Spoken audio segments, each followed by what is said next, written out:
오늘 우리가 읽은 사도행전 10장 1절에서 23절 말씀에는 이방인 고넬료가 베드로를 통해서 이제 복음을 듣게 되는 그 전 단계 과정이 소개되어 있습니다. 이 고넬료라는 사람은 로마 사람입니다. 당시 이스라엘은 로마의 식민지였기 때문에 군대를 보유할 수가 없었습니다. 그러니까 이스라엘 사람들에게는 백부장이나 천부장이나 하는 그런 제도가 이 당시에는 없었습니다. 이 당시에 백부장이라고 하는 사람은 센츄리온이라고 해서 로마의 군대에서 100명의 군사를 거느리고 있는 부대장을 이야기합니다. 우리나라로 치면은 보통 한 1개 중대급 규모가 되겠네요. 중대장 정도 된다고 보시면 되겠습니다. 이 고넬료라는 사람은 이탈리아 부대라고 불리는 부대의 백부장입니다. 그는 이 가이사랴에 살고 있었습니다. 가이사랴라는 이 도시는 로마 황제 카이사르, 시저를 기념해서 그 도시의 이름을 붙인 겁니다. 그리고 이 가이사랴에는 로마에서 파송한 총독이 군대를 거느리고 주둔해 있었습니다. 그래서 언제든지 예루살렘이나 유대 땅 전역에 무슨 반란이나 폭동이 일어나면은 가이사랴에서 기병대가 출동할 수 있도록 항상 대기 상태에 있었습니다. 그런 부대의 백부장 출신인 이 고넬료는 독실한 사람이었습니다. 그는 유대인은 아닙니다. 그렇지만 그는 하나님 앞에서 경건하고 또 헌신된 사람이었습니다. 또 본문 말씀과 같이 자기와 자기 온 집이 함께 하나님을 두려워했다고 했습니다. 하나님의 존재를 알고 하나님의 높고 위대하시고 거룩하심을 알고 그분을 공경하고 두려워했던 그런 인물입니다. 또 하나님 무서운 줄 아니까 자연히 죄를 멀리하고 경건하고 의로운 삶을 살아가게 되는 겁니다. 그래서 그는 백성에게 구제물을 많이 나누어 주었습니다. 또 항상 하나님께 기도했습니다. 하지만 예수 그리스도의 복음에 대해서는 아직까지 모르는 상태였습니다. 그는 이방인이었기 때문에 모세의 율법 같은 것을 자라면서부터 배우지는 못했습니다. 그러나 하나님께서 계신다라는 것은 알았습니다. 또 하나님께서 만약에 계시다면 그분이 이 세상을 다스리신다면 그분은 틀림없이 거룩하고 공평하고 정직하고 의로운 분이라는 것을 믿었습니다. 그래서 자기의 행동을 조심했고 또 하나님이 계시다는 걸 알기 때문에 하나님께 보이지 않는 하나님께 기도도 드렸고 또 선행과 구제를 베풀었습니다. 참 우리 주변에도 이런 사람들이 있을 수가 있습니다. 예수님을 믿지는 않는데 어떤 절대자가 있을 것이라는 것을 알고 행동 거지를 조심하면서 성실하고 바르게 살아가고자 하는 사람들이 있습니다. 그런 분들을 볼 때마다 참 안타까운 생각이 듭니다. 참 저런 사람이 하나님을 믿었으면 참 좋겠다. 선한 간증이 되겠다. 그런데 그들 가운데 이제 마음이 유순해서 하나님을 향해 마음이 열린 사람도 있고 또 자기 자신의 선한 행실과 자기 공로와 자기 인품을 내세우다 보니까 자기 의가 강해서 하나님을 거부하는 사람도 있는 것을 볼 수 있습니다. 근데 이런 이 고넬료라는 사람은 하나님을 향해서 마음의 문이 열려 있는 사람이었습니다. 그가 그렇게 간절히 하나님을 찾고 바라니까 하나님께서 그를 만나 주셨습니다. 자, 3절에 보니까 그가 환상 중에 하나님의 천사를 만나게 됩니다. 때는 낮에 9시라고 했습니다. 사도행전의 시간 체계에 대해서 말씀드렸습니다. 이 9시라고 하면은 6을 더해가지고 15시, 오후 3시라고 보시면 됩니다. 고넬료는 기도하던 중에 환상을 보게 되었습니다. 여기 3절에는 그가 기도하던 중에라는 말이 없지만 30절 말씀에 보면은 고넬료가 금식하고 집에서 기도하고 있을 때 환상 중에 천사를 보았다고 합니다. 하나님의 천사가 환상 중에 고넬료에게 나타나서 말했습니다. 그 천사는 어떻게 생겼느냐? 천사가 30절 말씀에 보면은 빛나는 옷을 입고 또 젊은 남자의 모습으로 나타났다고 합니다. 천사는 나타날 때 사람과 매우 비슷한 모습으로 또 젊은 청년의 모습으로 나타납니다. 그리고 그의 옷에서 광채가 나는 것을 보고 이게 평범한 사람은 아니구나라는 것을 고넬료도 어렴풋이 알았습니다. 자, 그런데 천사가 고넬료에게 나타난 것을 보고 이 고넬료가 두려워합니다. 이런 신비한 현상을 보고 두려워하여 주여 무슨 일입니까? 그렇게 물어봅니다. 그러자 천사가 말하기를 너의 기도와 너의 구제가 하나님 앞에 기억되었다고 합니다. 하나님께서 그가 어떤 동기로 기도하고 구제하고 있는지 이미 알고 계시다는 것입니다. 자, 그래서 천사가 하는 말은 사람들을 욥바로 보내어 베드로라고 하는 시몬을 부르라고 합니다. 그 베드로가 지금 어디에 머물고 있어요? 9장 43절에 보니까 욥바에 머물고 있습니다. 근데 그 집에는 시몬이라는 사람이 두 사람이 있어요. 하나는 시몬이라고 하는 무두장이 가죽 가공업자가 한 명 있고요. 또 하나는 시몬 베드로입니다. 그래서 시몬 가운데 어느 시몬요? 베드로라고 하는 시몬을 부르라고 하는 겁니다. 천사가 나타나서 이야기합니다. 하나님께서 너의 기도와 구제를 기억하셨다. 그러니까 베드로를 불러서 말씀을 들으라고 합니다. 이처럼 하나님을 간절히 구하고 찾을 때 하나님께서 만나 주십니다. 예레미야 29장 13절 말씀을 보면 또 너희가 너희 마음을 다하여 나를 찾으면 나를 찾고 나를 만나리라. 마음을 다하여 하나님을 향하고 하나님을 찾으면 하나님이 우리를 만나 주신다는 겁니다. 그래서 천사가 고넬료에게 일러줍니다.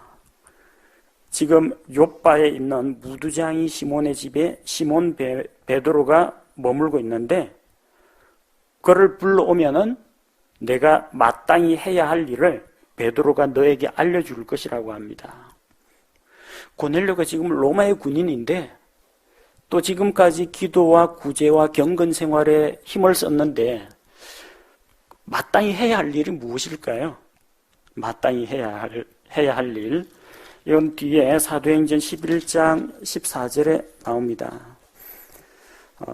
그가 내게 말씀들을 전하리니 그 말씀들로 너와 내 온 집이 구원을 받으리라 하였음을 알리니라.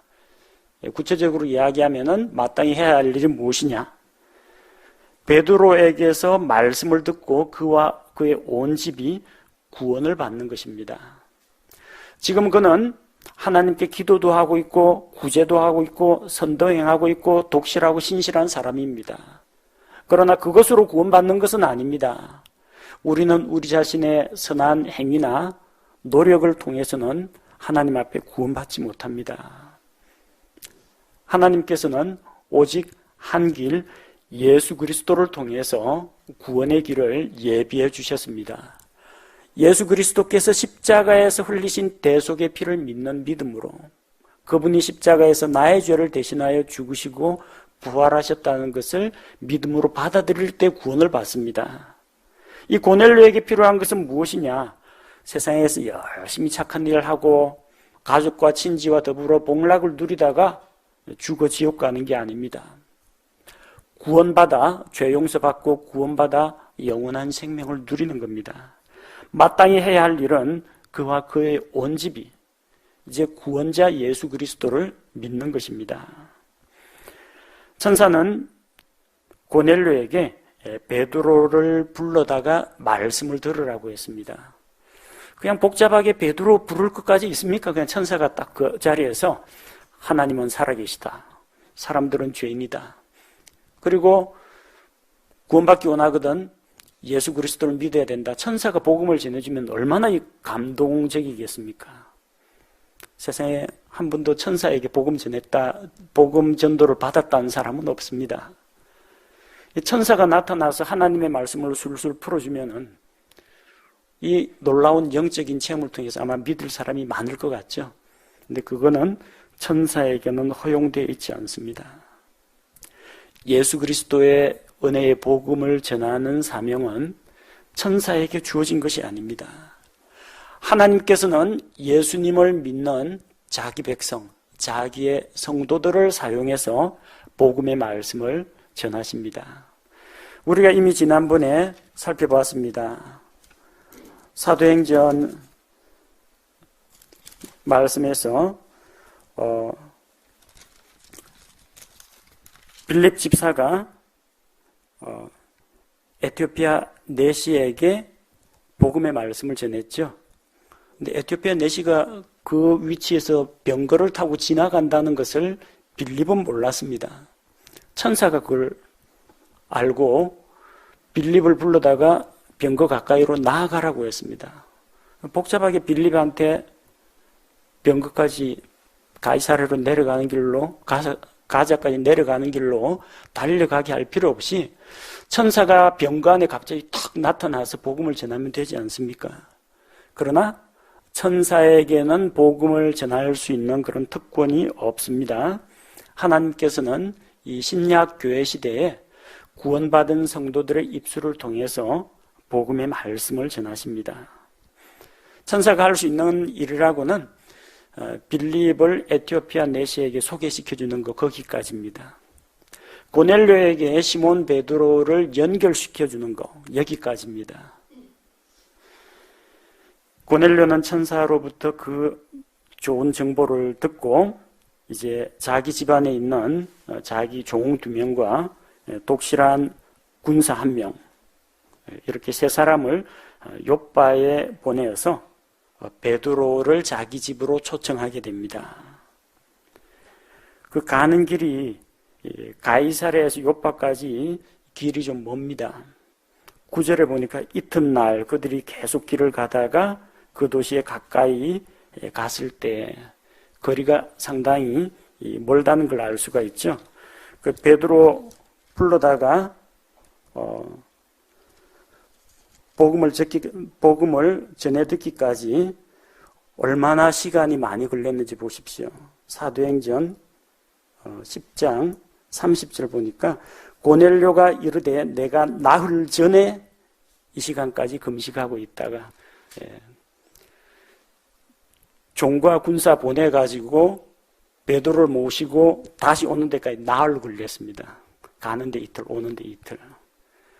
그 먼 거리를 사람을 보내가지고 말씀 선포자를 초청하는 고넬료도 대단한 사람이고요. 이틀 거리 길을 요즘처럼 자가용도 없는 시대에 같이 그 먼 거리를 가서 복음을 전하는 베드로도 대단한 사람입니다. 그래서 말씀 사역자는 복음이 필요한 곳이면 거리를 따지지 않고 이제 어디든지 가야 하는 그런 사명이 있습니다. 그들이 그 도시에 가까이 갔을 때에 마침 베드로는 기도하려고 6시쯤 지붕에 올라갔습니다. 6시라고 하는 것은 이 사도행전의 시간책에 6시면은 6을 더해서 낮 12시입니다. 정오입니다. 기도하려고 지붕에 올라갔다고 했죠. 지붕은 우리나라 지붕은 대부분 이게 경사가 이렇게 지어 있습니다. 빗물이 밑으로 잘 흘러내리도록 하는데 팔레스틴의 그 지붕들은 평평합니다. 계단을 타고 올라가서 지붕 위에 올라갈 수 있도록 되어 있습니다. 지붕 위에다 곡식도 널고요. 지붕 위에서 저녁에 시원할 때는 사람들 불러다가 이야기도 나누고, 기도하기 좋아하는 이 유대인들 하루에 3번 시간을 정해놓고 지붕에 올라가서 하늘에 계신 하나님께 기도도 합니다. 여러 가지 용도로 사용되는 게 팔레스틴의 그 지붕입니다. 자, 그 지붕에 올라갔는데 기도하다가 마침 때가 점심때죠. 베드로가 배가 고파서 음식을 먹으려고 할 때 사람들이 그를 위해서 음식을 준비합니다. 그때 베드로가 무의식 상태에 빠졌습니다. 영어에 보니까 트랜스라고 되어 있죠. 트랜스의 경지, 무아지경, 비몽사몽간을 이야기합니다. 그래서 그 무의식 상태에서 하늘이 열리는 환상을 보게 됩니다. 하나님께서 천사를 통해서는 이 고넬료에게 기별을 하셨는데, 이제는 이 베드로를 초청해야 되니까 베드로한테도 고넬료한테 가보라고 일러줘야 됩니다. 자, 하늘에서 네 귀퉁이를 맨 큰 보자기 같은 어떤 그릇 하나가 하늘에서 땅으로 자기에게로 내려오는 것을 보게 되었습니다. 근데 그 안에 뭐가 있었느냐? 땅에 있는 온갖 종류의 4발 가진 짐승들과 들짐승들과 기는 것들과 공중에 날 짐승들이 있더라. 온갖 것들이 다 있다고 했으니까 4발 짐승 가운데 소도 있겠지만 돼지도 있었을 겁니다. 낙타도 있었을 겁니다. 또 기는 것들이라고 했으니까 이게 뭡니까? 기어다니는 도마뱀, 뱀 종류, 전갈 종류 이런 것들도 있었을 테고요. 공중에 날짐승이라고 했으니까 비둘기나 참새도 있었겠지만 독수리나 까마귀 같은 것들도 있었을 겁니다. 온갖 종류의 짐승들이 다 있었다는 겁니다. 근데 또 한 음성이 그에게 들려옵니다. 베드로야, 일어나서 잡아먹으라. 지금 마침 점심시간이라 배가 고픈 때인데 거기에 있는 이 짐승들을 잡아먹으라고 합니다. 근데 베드로가 그렇게 할 수 없다고 합니다. 베드로는 유대인입니다. 그리고 모세의 율법에 따라서 먹어도 되는 음식이 있고 먹으면 안 되는 음식이 있다는 것을 잘 알고 있습니다. 거절하는 이유가 무엇입니까? 14절에 내가 속되거나 부정한 것을 결코 먹지 아니하였나이다 하며, 아직까지 구약시대의 율법에 머물러 있습니다. 레위기 11장에 보면 유대인들이 먹을 수 있는 음식, 먹을 수 없는 음식, 그 기준이 정해져 있습니다. 먹을 수 있는 가축은 어떤 것이냐? 되새김질도 하고 발굽이 갈라져 있어야 됩니다. 돼지 같은 경우에는 그러니까 먹으면 안 됩니다. 그 다음에 조류들 가운데에서 육식성 조류는 안 됩니다. 깨끗하게 곡식만 먹는 이런 비둘기 같은 건 괜찮은데 독수리 같은 거 이런 것들은 먹을 수가 없습니다. 물고기들 가운데 비늘과 지느러미가 다 갖춰져 있는 것은 먹을 수 있지만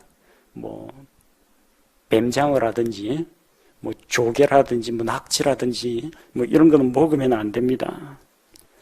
그래서 이런 모세의 율법에 따라서 그 큰 바구니에 있는 그릇에 있는 짐승들 가운데 먹을 수 없는 그런 짐승들도 있다는 겁니다.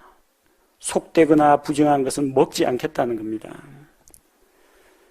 15절에 보니까 그 음성이 다시 두 번째 그에게 말합니다. 하나님께서 깨끗하게 하신 것을 내가 속되다 하지 말라 하더라. 하나님께서 깨끗하다, 정결하게 하셨다 하면은 부담 없이 받아들이라는 겁니다. 구약시대의 유대인들은 종교적인 이유와 또 그곳의 기후와 지리적인 어떤 특성들, 또 주변 민족들의 우상숭배 이런 것들과 연관해서 먹을 수 없는 가축이나 동물, 곤충들 이런 것들이 있었습니다. 그러나 신약교회 성도들은 구약시대 음식물에 대한 율법으로부터 자유롭게 되었습니다. 디모데전서 4장 4절에서 5절 말씀을 보면 하나님의 모든 창조물은 선하고 감사함으로 받으면 거부할 것이 하나도 없나니 그것은 하나님의 말씀과 기도로 거룩히 구별되었느니라. 먹는 것이 우리 자신을 더럽게 하지 못한다는 것입니다. 하나님께서 주신 음식은 감사함으로 받으면 버릴 게 없습니다. 자, 이것은 이 음식물에 대한 규례가 신약교회 성도들은 구약의 레위기의 율법에 매이지 않는다, 그런 의미도 있지만 한편으로 지금 베드로에게 주시는 메시지는 무엇이냐? 당시 유대인들은 이방인들을 가리켜서 그 개돼지와 같다, 짐승이라고 얘기했습니다. 할례받지 못한 민족, 부정한 사람들, 그렇게 자기와는 전혀 다른 사람으로 취급했다는 겁니다. 부정한 짐승처럼 얘기했습니다. 그러나 하나님께서 이방인들을 이제 그리스도의 복음으로 부르시고 받아주시면, 하나님께서 정결하게 하시면 유대인이고 이방인이고 모두 다 하나님 앞에 기쁘게 연합된다는 겁니다.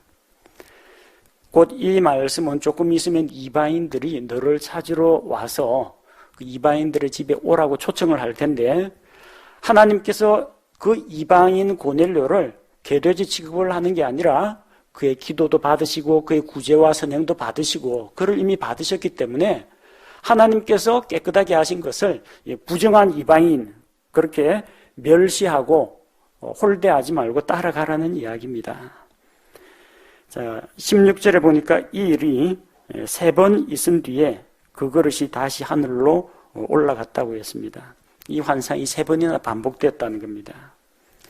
창세기 37장에 보면 요셉의 꿈은 비슷한 내용이 2번 반복됩니다.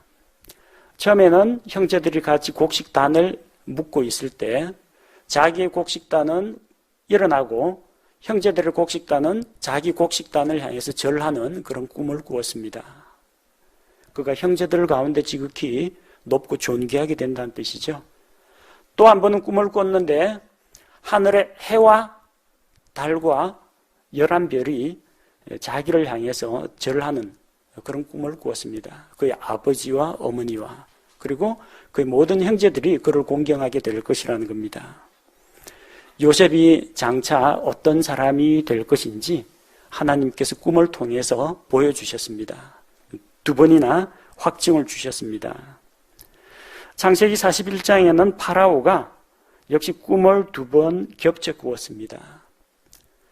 강가에 이 살찐암소 7마리가 나타났는데 바짝 마르고 파리하고 몰골이 흉악하게 생긴 7암소가 그 살찐 7암소를 잡아먹는 그런 꿈을 꾸었습니다.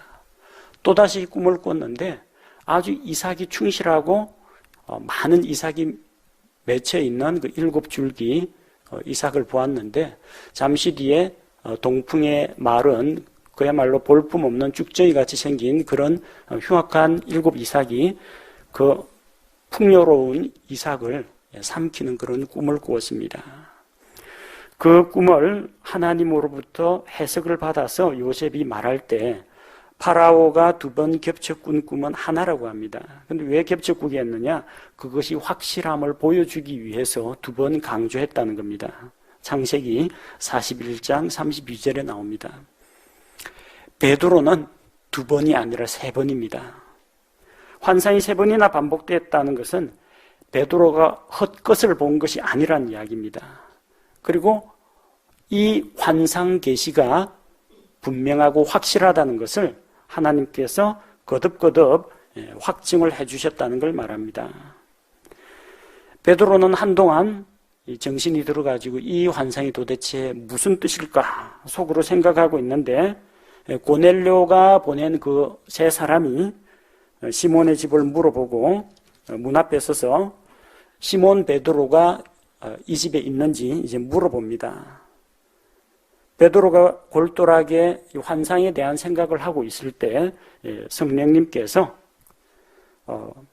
세 사람이 너를 찾아왔는데 내려가서 아무런 의심도 하지 말고 그들을 따라가라고 합니다. 왜냐하면 성령께서 그들을 친히 보내셨다는 겁니다. 그래서 베드로가 고넬료로부터 파송된 그 사람들에게 물어봅니다. 내가 너희들이 찾는 바로 그 시몬 베드로인데 무슨 까닭으로 왔는지 물어봅니다. 그 고넬료의 종과 부하들이 베드로에게 이야기합니다. 로마 백부장 고넬료는 의로운 사람이요 하나님을 두려워하는 사람이다. 그리고 유대인들로부터도 좋은 평판을 얻고 있는 사람인데 그가 하나님으로부터 거룩한 천사를 통해서 경고를 받고 사람을 보내어서 이 시몬 베드로를 자기 집으로 불러다가 말씀을 들으라 하는 그 명령을 받았다. 그 사실을 이야기합니다. 자, 베드로가 유대인으로서 이방인을 따라서 이방인의 집에 가는 것은 이 유대인들의 율법에 의하면은 불법입니다. 유대인들이 하지 않는 일입니다. 유대인들은 이방인들과 섞이지 않고 그들과 교제하지 않습니다. 베드로는 내심 좀 꺼림칙한 생각이 들었을 겁니다. 조금 전에 무슨 환상을 봤어요? 하나님께서 깨끗하게 하신 것을, 거룩하게 하신 것을 내가 속되다, 부정하다, 그렇게 비난하지 말라는 말씀을 들었기 때문에 그들을 따라가기로 합니다. 그래서 이미 이제 날이 이제 저물었으니까 자기를 데리러 온 그 사람들을 하룻밤 묵게 하고 이튿날 그들과 함께 떠납니다. 그리고 욥바에서 온 어떤 형제들도 베드로를 따라서 가게 됩니다. 하나님께서 이방인 고넬료를 구원하기 위해서 욥바에 있던 베드로를 부르셨습니다. 그리고 유대인들이 가지고 있던 그 율법과 관습과 전통의 틀을 깨기 위해서 아주 특별한 계시를 이제 보여주셨습니다. 그래서 베드로가 고넬료의 집에 가게 되고 고넬료와 그 일가 친척 친지들이 모두 말씀을 듣고 구원에 이르게 됩니다. 하나님의 관심은 유대 민족만이 아닙니다. 온 세상에 관심을 갖고 계십니다. 하나님께서 세상을 이처럼 사랑하사 유대 민족을 이토록 사랑하사가 아닙니다. 세상에 있는 모든 사람들, 유대인도 포함되고요, 로마 사람 포함되고 미국, 영국, 일본, 중국, 아프리카에 있는 사람들 다 포함이 됩니다. 사도행전은 성령님의 권능을 받은 신약교회 성도들이 예루살렘과 온 유대와 사마리아와 땅의 맨 끝까지 퍼져나가서 예수 그리스도의 증인이 되는 그 이야기를 기록하고 있습니다. 이제 유대 땅, 갈릴리 지방, 사마리아 땅, 그리고 팔레스타인 서부 해안 쪽 더 나아가서 이방인들에게까지 복음이 전파됩니다. 하나님께서는 자신의 복음의 말씀을 구원받은 성도들에게 맡기셨습니다. 예수 그리스도의 고난과 죽음과 부활의 신비는 천사들도 살펴보기를 원하는 것이라고 했습니다. 정말 놀라운 일입니다. 어떻게 영광스러운 하나님께서 사람의 몸으로 낮고 천한 창조물의 형상으로 올 수 있는가? 천사는 죽음이라는 것을 모릅니다. 천사는 죽지 않습니다. 그 하나님의 아들, 영원하신 하나님의 아들께서 세상에 오셔서 죄인들을 대신해서 십자가에 못 박혀서 피 흘려 죽으시고 죽음을 친히 맛보시고 사흘 만에 부활하신 이 놀라운 영광의 신비, 또 그를 통해서 세상에 있는 죄인들을 십자가에서 단번 속죄, 단번 희생으로 구원하시는 이 놀라운 구원의 지혜에 대해서 천사들도 경탄하며 살펴보기를 원한다고 했습니다. 그러나 천사는 이 복음을 전할 자격이 없습니다. 하나님께서는 천사가 아니라 사람을 사용하여 복음을 전하십니다. 베드로는 유대인으로서 유대인의 율법에 따라서 거룩한 것, 속된 것 이렇게 구분을 했습니다. 음식만 그런 것이 아닙니다. 시체를 가까이 하면 안 된다. 부정한 것을 만지면 안 된다. 이방인들과 교제하면 안 된다. 여러 가지 복잡한 율법과 전통에 매여 있었습니다. 그러나 이 세상에 과연 본질적으로 거룩한 것이 있겠습니까? 없습니다. 성경에서 거룩하다라고 이야기할 때 유일하게 거룩한 존재는 삼위일체 하나님 외에는 없습니다. 거룩한 천사들이 본질적으로 거룩합니까? 아닙니다. 하나님을 경배하고 하나님을 섬기는 데 사용되기 때문에 거룩한 천사들이라고 합니다. 마귀를 따라서 타락한 천사들은 거룩한 천사들이 아닙니다. 그들은 범죄한 천사들입니다. 더러운 악령들입니다. 우리 성경 말씀에 보면 거룩한 입맞춤으로 서로 무난하라고 했습니다. 뽀뽀 키스가 거룩합니까? 성도들 간의 교제에 있어서는 거룩합니다. 남자들은 거룩한 손을 들어 하나님께 기도하라고 했습니다. 여러분 손이 거룩합니까? 이거 가지고 사람들 두드려 팰 때도 있을 테고요. 또 이 손으로 남 몰래 못된 짓 할 때도 있죠.